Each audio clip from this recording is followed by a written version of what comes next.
আসসালামু আলাইকুম রহমতুল্লাহি ওয়া বারাকাতুহু। আশা করি সবাই ভালো, সুস্থ এবং নিরাপদে আছেন।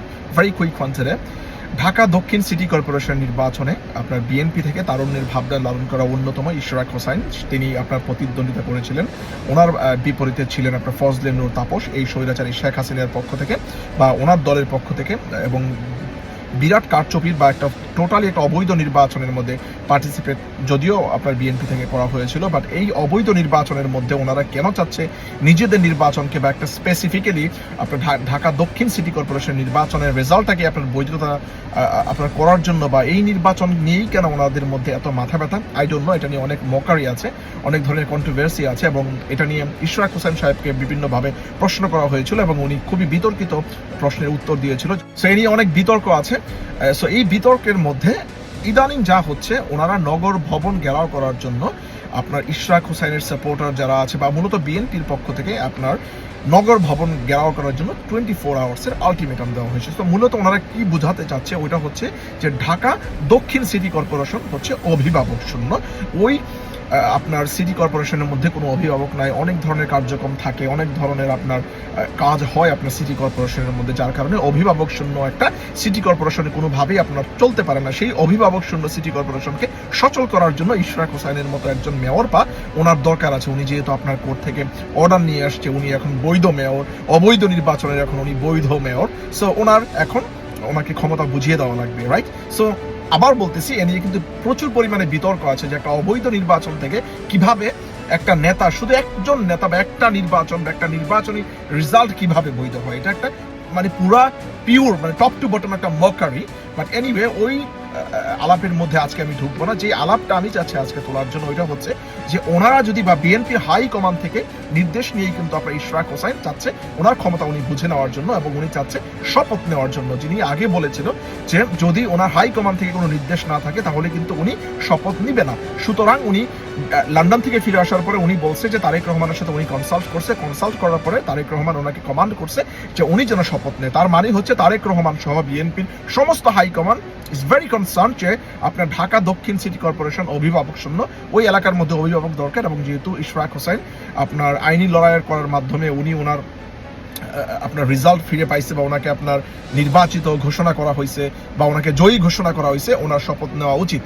ভাই, তাহলে আমার প্রশ্ন হচ্ছে বিএনপির মতো একটা বড় রাজনৈতিক দলকে আপনারা যদি এমন ভাবতে পারেন ঢাকা দক্ষিণ সিটি কর্পোরেশন নিয়ে, পুরো বাংলাদেশ যে বর্তমানে অভিভাবক শূন্য, এবং তারুণ্যের পক্ষ থেকে, এনসিপির পক্ষ থেকে, সমস্ত রাজনৈতিক দলের পক্ষ থেকে আপনাদেরকে যে বলা হচ্ছে যে স্থানীয় নির্বাচন আগে হওয়ার জন্য, স্থানীয় নির্বাচন হলে সমস্ত বাংলাদেশের প্রতিটা এলাকার মধ্যে সমস্ত রাষ্ট্র ব্যবস্থার উইংসের মধ্যে যে একটা স্ট্যাবিলিটি ফিরে আসবে, এ নিয়ে কেন আপনাদের মধ্যে কোনো চিন্তা নাই?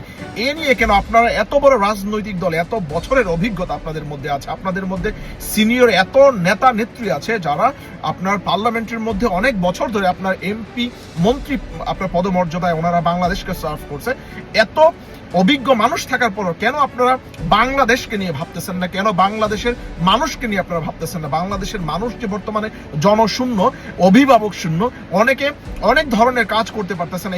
এই সরকার চলে যাওয়ার পরে গটি বাটি নিয়ে যারা ভারতে চলে গেল, 300 এমপি সহজে ভারতে পালায় চলে গেল, পুরা মসজিদের ইমাম থেকে শুরু করে সিটি কর্পোরেশনের মেম্বার, চেয়ারম্যান সব যে ধুসায় পালাইলো, বাংলাদেশ যে বর্তমানে অভিভাবক শূন্য, সেই অবস্থান থেকে বিএনপির মতো এত বড় একটা রাজনৈতিক দল কেন বাংলাদেশের কথা চিন্তা করতেছে না? কেন বাংলাদেশের মানুষের কথা চিন্তা করতেছে না? কেন আপনারা একজন ব্যক্তি ইশরাকের কথা চিন্তা করতেছেন? কেন আপনারা একটা স্পেসিফিক একটা ডেজিগনেটেড জোনের কথা চিন্তা করে আপনারা আজকে নগর ভবন ঘেরাও করার জন্য 17 বছর 9 মাসে যেই বিএনপি কোনো আন্দোলন আপনারা গড়ে তুলতে পারেন না, যে আন্দোলন জমাইতে পারেন না, এখন আপনারা 5 তারিখের পরে ভাগ হয়ে গেছেন, এখন আপনারা নগর ভবন ঘেরাও করে ফেলবেন, সরকারকে হুমকি দামকি দিচ্ছেন যে কেন আপনাদেরকে শপথ বাক্য পাঠ করেন, আপনাদেরকে কেন ক্ষমতা বুঝিয়ে দেওয়া হচ্ছে না? এই অবৈধ শেখ হাসিনার নির্বাচনের মধ্যে আপনারা বৈধ কেন, আপনাদেরকে বৈধতা কেন দিচ্ছে না? এই যে মকারি ভাই, এই যে আপনাদের দ্বিচারিতা, হ্যাঁ, আপনারা একদিকে চিন্তা করতেছেন ঢাকা দক্ষিণের কথা, অন্যদিকে বাংলাদেশের পুরা বাংলাদেশ অভিভাবক শূন্য, ওদের কথা চিন্তা করতেছেন না। স্থানীয় নির্বাচনের কথা আসলে আপনারা বলতেছেন স্থানীয় নির্বাচন হবে জাতীয় নির্বাচনের পরে। আরে ভাই, জাতীয় নির্বাচনের পরে যদি হয়, যেই লাউ সেই কদু হয়ে গেল।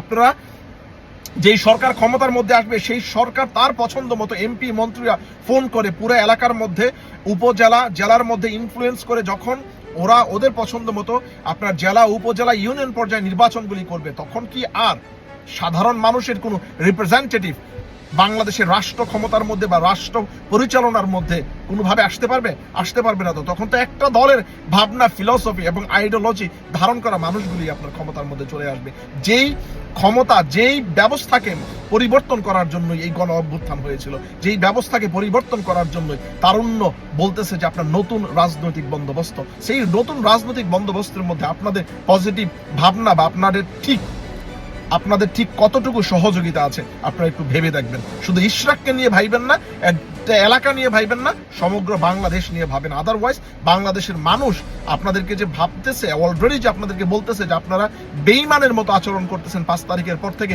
শুধু নিজেদের ভাবনা, শুধু নিজের পার্টির ভাবনা, শুধু নিজের দলের নেতার ভাবনা আপনারা ভাবতেছেন, বাংলাদেশের মানুষের কথা ভাবতেছেন না, বাংলাদেশের আপামর জনতার কথা ভাবতেছেন না, বাংলাদেশের মানুষের জন দুর্ভোগের কথা ভাবতেছেন না। এটাই কিন্তু বাস্তব এবং এটাই কিন্তু বর্তমানে visible very clearly. That's all for saying today. Thank you very much for watching me. Inshallah, I'll see you again in another video. Assalamu alaikum wa rahmatullahi wa barakatuh.